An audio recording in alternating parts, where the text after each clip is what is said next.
Hello everyone, welcome to our channel GS Guru Academy. This is me Sonia धामा। जैसा कि कल हमने अपना पॉलिटी का फाउंडेशन कोर्स शुरू कर दिया था और उसमें कल हमारी फर्स्ट क्लास थी। फर्स्ट क्लास में कल मैंने आपको पॉलिटी का इंट्रोडक्शन दिया था, क्या पॉलिटी क्या है, कॉन्स्टिट्यूशन क्या है, क्यों हम पॉलिटी के अंदर कॉन्स्टिट्यूशन पढ़ते हैं।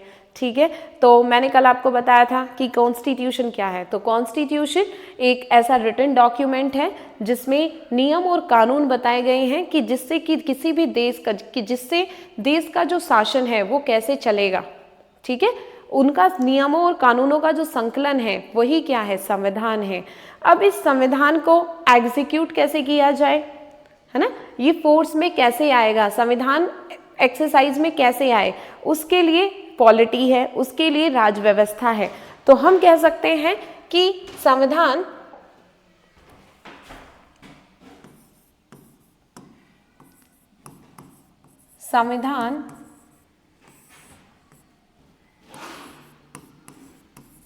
नियमों और कानून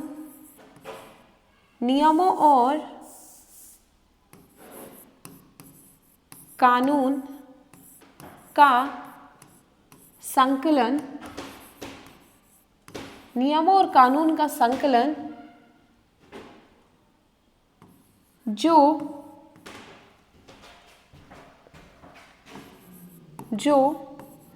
किसी देश की व्यवस्था, जो किसी देश के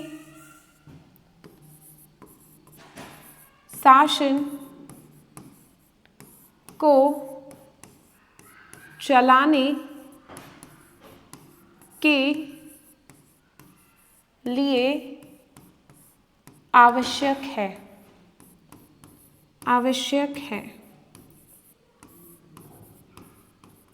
constitution is a set of rules and laws, ठीक है, which are necessary for the governance of a country.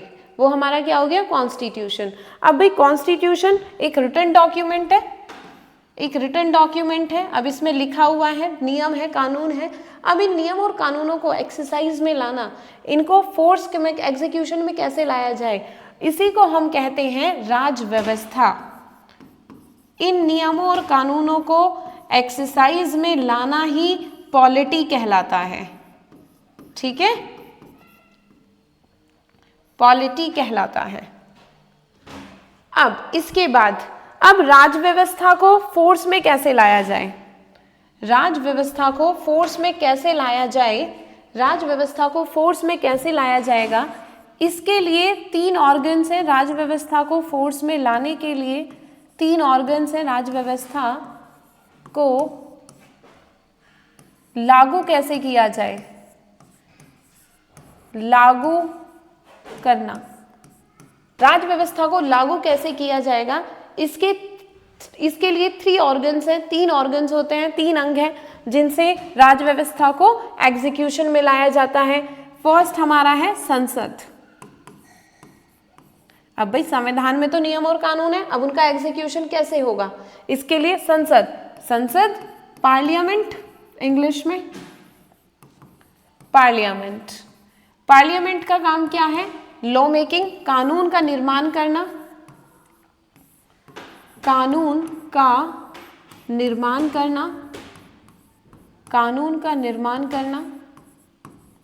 ये संसद का काम है, कानून का निर्माण करना, कानून बनाना, लॉ मेकिंग। ठीक है, लॉ मेकिंग का काम किसका हो गया, संसद का काम हो गया। दूसरा, अब जो कानून और नियम बनाए गए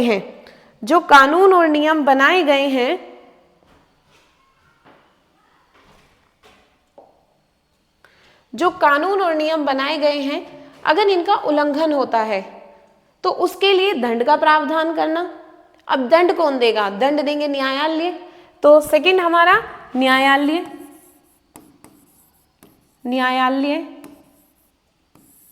कोर्ट, जुडिशियरी।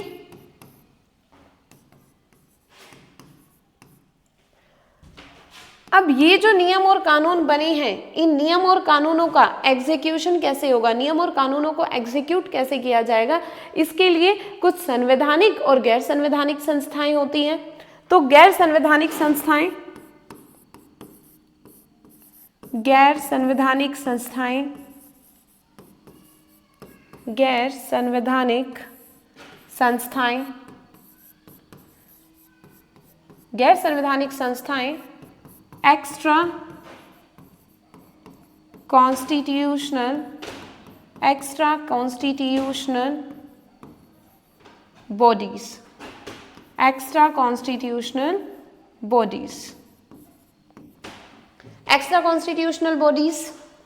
अब यहाँ पे, अब मैं इसको आपको अभी बताऊंगी, यहाँ से ही हमारा एक क्वेश्चन आता है कि संस्थाएं, कितनी संस्थाएं, कितनी प्रकार की संस्थाएं होती हैं।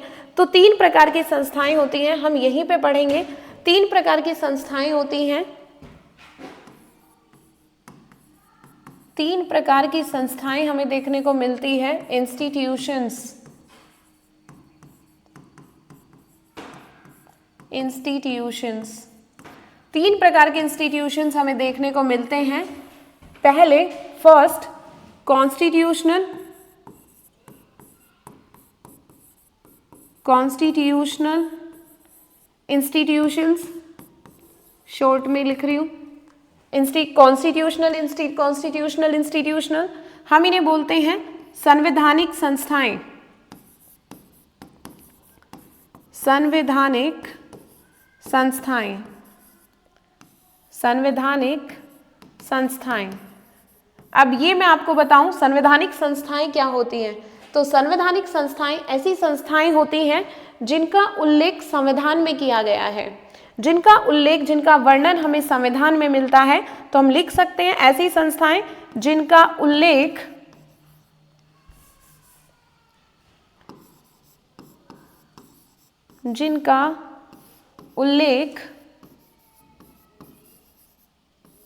संविधान में मिलता है, जिनका उल्लेख संविधान में है। ऐसी संस्थाओं को हम बोलते हैं संवैधानिक संस्थाएं। इसका एग्जाम्पल के लिए, एग्जाम्पल जैसे निर्वाचन आयोग, इलेक्शन कमीशन, निर्वाचन आयोग, अनुच्छेद 324, अनुच्छेद 324 निर्वाचन आयोग का प्रावधान का वर्णन करता है, निर्वाचन आयोग के बारे में बताता है कि एक निर्वाचन आयोग होगा। सेकेंड इज, हम बोल सकते हैं यहाँ पे सेकेंड हमारा हो जाएगा वित्त आयोग, finance commission, finance commission, finance commission, article 280, article 280 वित्त आयोग की बात करता है। तो कॉन्स्टिट्यूशनल संस्थाएं ऐसी संस्थाएं होती हैं, संवैधानिक संस्थाएं ऐसी संस्थाएं हैं जिनका निर्माण, जिनका उल्लेख संविधान में किया गया है। ठीक है, जैसे हमारा हो गया वित्त आयोग, निर्वाचन आयोग। सेकंड हमारी होती है असंवैधानिक संस्थाएं। सेकंड असंवैधानिक, असंवैधानिक, असंवैधानिक, असंवैधानिक संस्थाएं, असंवैधानिक संस्थाएं, अनकॉन्स्टिट्यूशनल इंस्टीट्यूशंस। ये ऐसी संस्थाएं होती हैं जिनका वर्णन, जिनका उल्लेख संविधान में नहीं है, उल्लेख संविधान में नहीं है। एग्जाम्पल आतंकवादी संगठन। अब भाई आतंकवादी संगठन कहीं उल्लेख थोड़ी है कि आतंकवादी संगठन बनेंगे, ये तो कॉन्स्टिट्यूशन के वायलेशन में बनते हैं, कानून और नियमों के उल्लंघन में बनती हैं आतंकवादी गतिविधियां जितनी भी होती हैं। तो जितने भी आतंकवादी संगठन होते हैं ये सभी कैसी संस्थाएं हैं, अनकॉन्स्टिट्यूशनल संस्थाएं होती हैं। हम यहाँ पे बोल सकते हैं, एक और एग्जाम्पल हम लेंगे, नक्सलवादी, नक्सलवादी संगठन, नक्सलवादी संगठन, नक्सलवादी संगठन, नक्सलवादी संगठन। ठीक है, संवैधानिक संस्थाएं, असंवैधानिक संस्थाएं। थर्ड हमारी होती हैं, जो हमने पढ़ा था कि राज्य व्यवस्था को लागू करने के लिए 3 प्रकार की संस्थाओं की आवश्यकता है। First parliament, second judiciary court हमारी, और थर्ड गैर संवैधानिक संस्थाएं। तो गैर संवैधानिक संस्थाएं 2 प्रकार की होती हैं। गैर संवैधानिक संस्थाएं, गैर संवैधानिक संस्थाओं को हम बोलते हैं संस्थाएं, इनको हम बोलते हैं एक्स्ट्रा कॉन्स्टिट्यूशनल बॉडीज। इसके लिए हम न्यू पेज ले लेते हैं, वहां अच्छे से डिस्क्राइब करेंगे। थर्ड पॉइंट हमारा गैर संवैधानिक संस्थाएं, गैर संवैधानिक संस्थाएं, गैर संवैधानिक संस्थाएं, extra constitutional bodies, extra constitutional bodies, extra constitutional bodies. ये 2 तरह की होती है। फर्स्ट, ये हमारी गैर संवैधानिक संस्थाएं 2 तरह की होती हैं। पहली संस्थाएं ऐसी संस्थाएं जिनका निर्माण राष्ट्रपति, संस्थाएं, इंस्टीट्यूशंस जिनका निर्माण, ऐसी संस्थाएं जिनका निर्माण राष्ट्रपति की सलाह पर, जिनका निर्माण राष्ट्रपति मंत्रिमंडल की सलाह पर करता है, जिनका निर्माण राष्ट्रपति मंत्रिमंडल की सलाह पर करता है, मंत्रिमंडल की सलाह पर करता है, मंत्रिमंडल की सलाह पर करता है, on the advice of council of ministers. जिनका ऐसी संस्थाएं जिनका निर्माण राष्ट्रपति मंत्रिमंडल की सलाह पर करता है, ऐसी संस्थाओं को हम बोलते हैं, इन संस्थाओं को हम बोलते हैं कार्यकारी संस्थाएं, कार्यकारी संस्थाएं, कार्यकारी संस्थाएं। Executive institutions, executive institutions, executive institutions. ठीक है, तो पहली ऐसी संस्थाएं जिनका निर्माण राष्ट्रपति मंत्रिमंडल की सलाह पर करता है, उन्हें हम बोलते हैं कार्यकारी संस्थाएं। और दूसरी होती हैं जिनका निर्माण, ऐसी संस्थाएं जिनका निर्माण संसद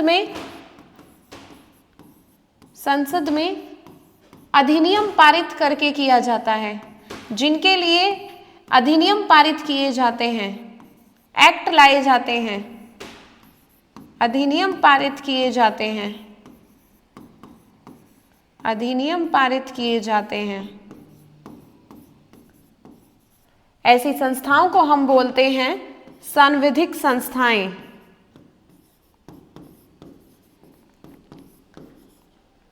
सांविधिक संस्थाएं, सांविधिक संस्थाएं। Statutory bodies, statutory body, statutory bodies.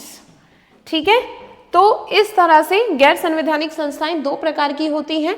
First कार्यकारी संस्थाएं, दूसरी संविधिक संस्थाएं। कार्यकारी संस्थाएं ऐसी संस्थाएं हैं, इनका जो निर्माण है, कार्यकारी संस्थाओं का जो निर्माण है वो राष्ट्रपति मंत्रिमंडल की सलाह पर करता है, और संविधिक संस्थाओं का निर्माण संसद में अधिनियम, इनके लिए एक्ट लाए जाते हैं, उनके आधार पर हमारी संवैधानिक संस्थाएं स्टेटूटरी बॉडी बनती हैं। जैसे स्टेटूटरी बॉडी का हमारा एग्जाम्पल, इसके एग्जाम्पल के लिए जैसे राष्ट्रीय महिला आयोग, आप इसमें लिख लें राष्ट्रीय महिला आयोग, राष्ट्रीय महिला आयोग।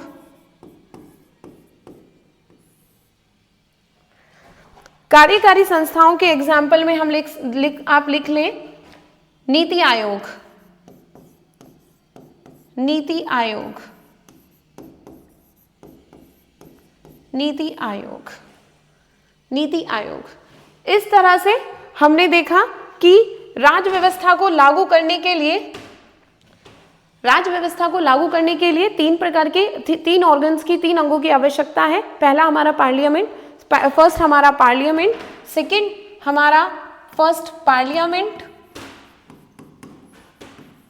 First parliament, second judiciary courts, और थर्ड हमारी extra constitutional bodies, extra constitutional body, extra constitutional body, extra constitutional institutions की हमें आवश्यकता है। अब हम इसके बाद देखेंगे, अब तक हमने देखा संविधान क्या है, राज्य व्यवस्था क्या है। आप अब तक ये समझ गए होंगे कि क्यों हम पॉलिटी के अंदर कॉन्स्टिट्यूशन पढ़ते हैं, क्योंकि कॉन्स्टिट्यूशन को फोर्स में कैसे लाया जाए, उसको एक्सरसाइज में कैसे लाया जाए, यही काम किसका है, पॉलिटी का काम है। इसीलिए हम पॉलिटी में कॉन्स्टिट्यूशन पढ़ते हैं। ठीक है, कॉन्स्टिट्यूशन की अब हम देखेंगे कॉन्स्टिट्यूशन की आवश्यकता क्या है, हमें क्या ज़रूरत है कॉन्स्टिट्यूशन पढ़ने की, क्या ज़रूरत थी कॉन्स्टिट्यूशन बनाने की, क्यों बना कॉन्स्टिट्यूशन।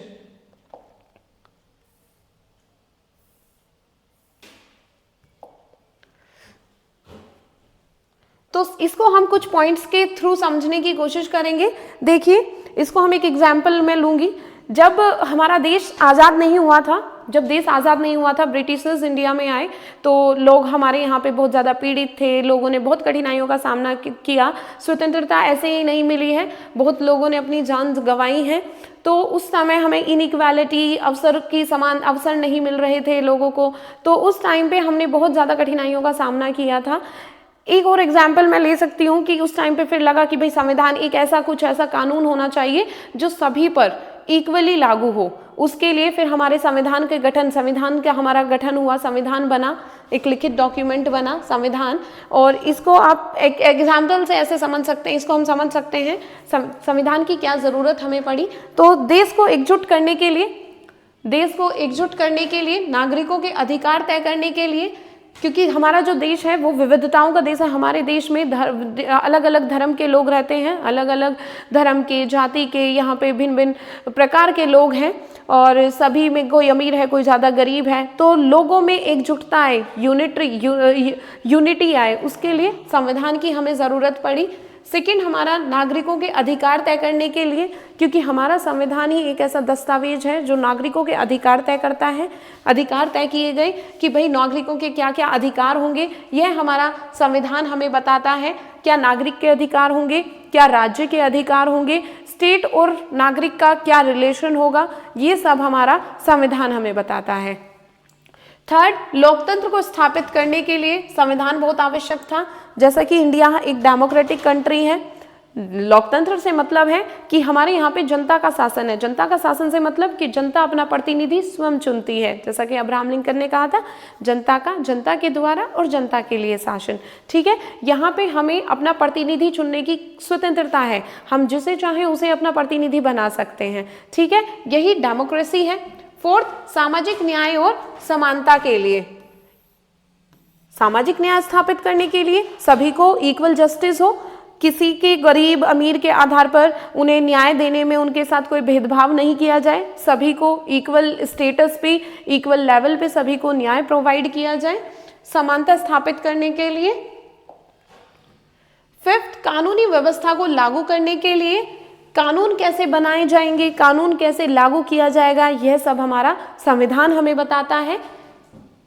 संविधान ही भारत को, हमारा जो संविधान है वही हमारे भारत को एक मजबूत और संगठित राष्ट्र बनाता है। अब हम देखेंगे कि भारतीय संविधान की, ये हमने आवश्यकता देखी, अब हम देखेंगे भारतीय संविधान की विशेषताएं क्या हैं। तो भारतीय संविधान की विशेषताएं, सबसे पहले हम देखेंगे कि भारत का जो संविधान है वो हमारा लिखित सबसे बड़ा संसार में सबसे बड़ा लिखित संविधान है हमारा संविधान, लिखित संविधान है। मैं यहीं पे आपको एक टर्मिनोलॉजी समझाऊंगी, लिखित और अलिखित। देखिए, संविधान दो तरह का होता है भाई, लिखित संविधान और अलिखित संविधान। लिखित और अलिखित। लिखित से क्या मतलब है? लिखित और अलिखित। लिखित से क्या मतलब है? लिखित से मतलब कि हमारा संविधान जो है वो लिखा हुआ है, और अलिखित का क्या ये मतलब है कि वो संविधान बिल्कुल नहीं लिखा हुआ है? नहीं, ऐसा बिल्कुल भी नहीं है। अलिखित से मतलब है कि यहाँ का जो संविधान है, मेजर पोर्शन, जैसे सबसे पहले अलिखित संविधान का एग्जाम्पल क्या है? ब्रिटेन का संविधान। ब्रिटेन का जो संविधान है वो अलिखित संविधान है। अब इसका यह बिल्कुल मतलब नहीं है कि उन्होंने बिल्कुल एक भी अनुच्छेद लिखा हुआ नहीं है। इसका मतलब ये होता है, अलिखित का मतलब ये होता है कि वहाँ का जो संविधान का जो मेजर पोर्शन है वो अलिखित है और जो कुछ पोर्शन है वो लिखा हुआ है। जैसे ब्रिटेन का जो संविधान है वो 1215 के मैग्ना कार्टा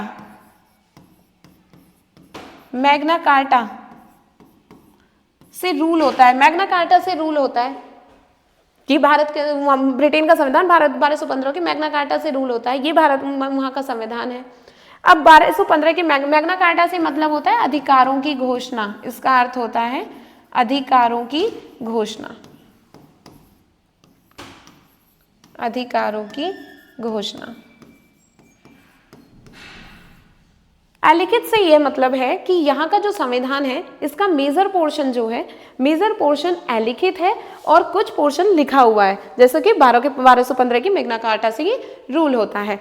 लिखित संविधान से मतलब है कि यहाँ पे जो मेजर पोर्शन है हमारे संविधान का, मेजर पोर्शन जो है वो लिखित होता है।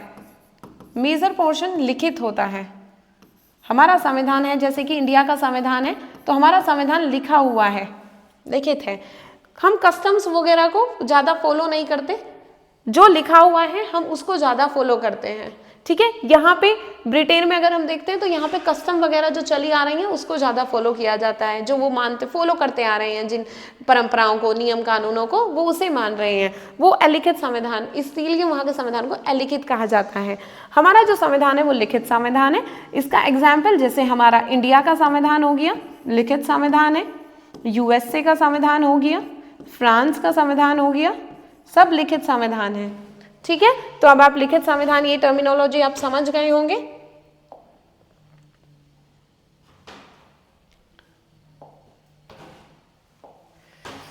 तो हमारा जो संविधान है, भारत का जो संविधान है वो लिखित संविधान है। हमारे यहाँ पे लोकतांत्रिक व्यवस्था है। लोकतांत्रिक मैंने अभी आपको बताया, डेमोक्रेसी भाई जनता के द्वारा, जनता अपने प्रतिनिधि स्वयं चुनती है। थर्ड पॉइंट है संघीय। भारत का जो संविधान है वो संघीय ढांचा है, संघात्मक है। यहाँ पे ये कहने का मतलब है कि संघात्मक गुण हमारे संविधान में देखने को मिलते हैं। मैं इस पॉइंट को थोड़ा सा यहाँ अमेंड करूंगी। हम यहाँ बोलेंगे कि भारत का संविधान ना तो प्योरली संघात्मक है और ना ही एकात्मक है। अभी मैं यहाँ पे आपको दो शब्द और समझाऊंगी।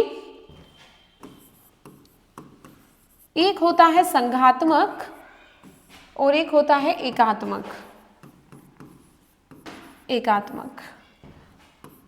संघात्मक से मतलब है फेडरल और एकात्मक मतलब यूनिटरी। यूनिटरी से मतलब है कि यहां पे जो पावर है वो एक ऑर्गन के हाथों में होती है।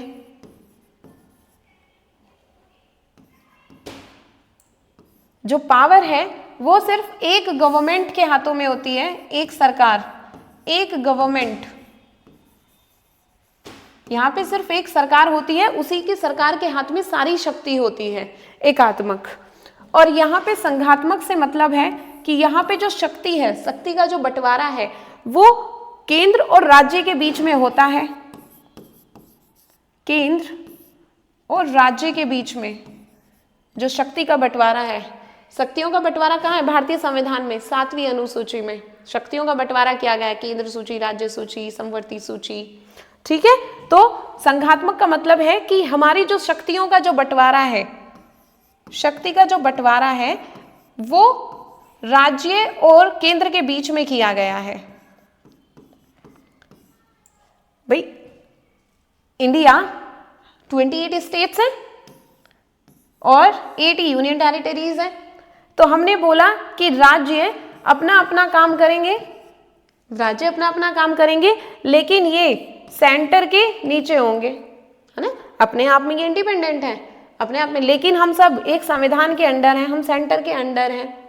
ठीक है, तो ये क्या होता है, ये है हमारा संघात्मक। ऐसी जो व्यवस्था होती है वो होती है फेडरल सिस्टम। इस व्यवस्था को हम बोलते हैं फेडरल सिस्टम। तो इंडिया में जो है फेडरलिज्म है हमारे इंडिया में। लेकिन एकात्मक गुण अगर जब हम देखें तो इमरजेंसी के टाइम पे, है ना, इमरजेंसी, जब इमरजेंसी आती है, जब इमरजेंसी लगती है तो जो सारी पावर है वो सेंटर के हाथ में चली जाती है, पावर सेंटर के हाथ में चली जाती है। तो तब हमारा संविधान, जब हमारे देश की जो व्यवस्था है वो कैसी हो जाती है, एकात्मक हो जाती है।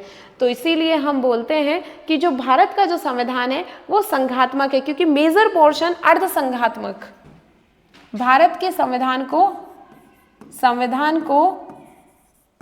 भारत के संविधान को अर्ध संघात्मक कहा जाता है,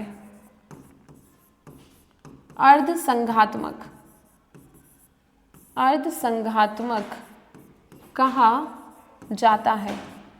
यह कथन किसका है, ये कथन केसी वेयर का है। केसी वेयर ने कहा था, ये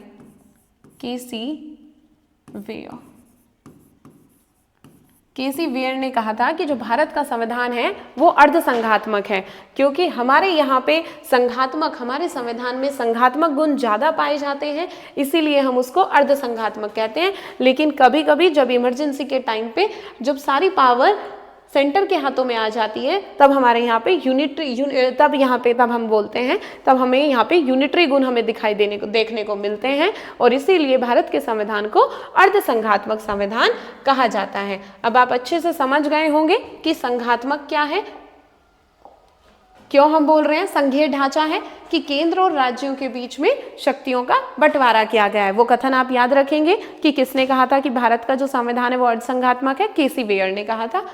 फोर्थ है मौलिक अधिकार। मौलिक अधिकार, हर नागरिक को स्वतंत्रता, समानता और न्याय के अधिकार मिलते हैं। मौलिक अधिकार देखें तो हमारे संविधान का मोस्ट इंपॉर्टेंट पार्ट यही है, मौलिक अधिकार, जो हर नागरिक की स्वतंत्रता, समानता और जस्टिस को निर्धारित करते हैं, निश्चित करते हैं। फिफ्थ है धर्मनिरपेक्षता, कि राज्य का अपना कोई धर्म नहीं है, राज्य की नजर में सभी धर्म समान हैं।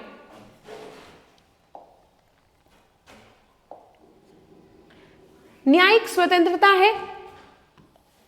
न्यायिक स्वतंत्रता से मतलब है कि जुडिशियरी इंडिपेंडेंट है, जुडिशियरी इंडिपेंडेंट है, जुडिशियरी सर्वोपरि है, उस पर किसी का दबाव नहीं है, उसे बिल्कुल निष्पक्ष होकर न्याय करना है।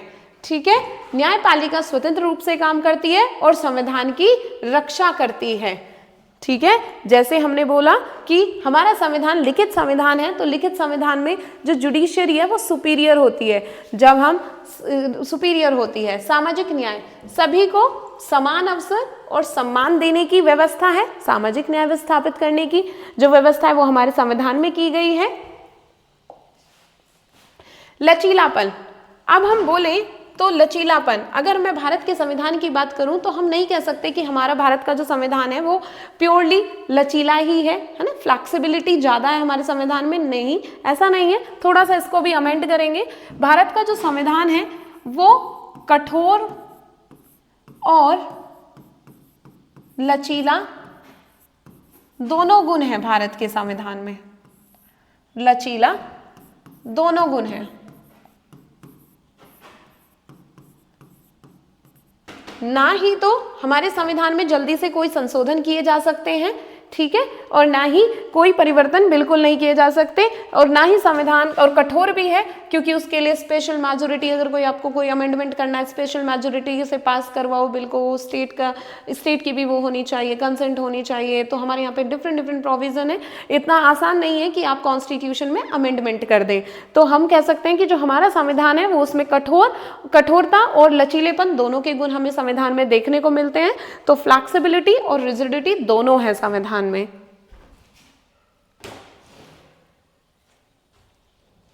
तो आज की क्लास में हमने देखा कि हमारे संविधान,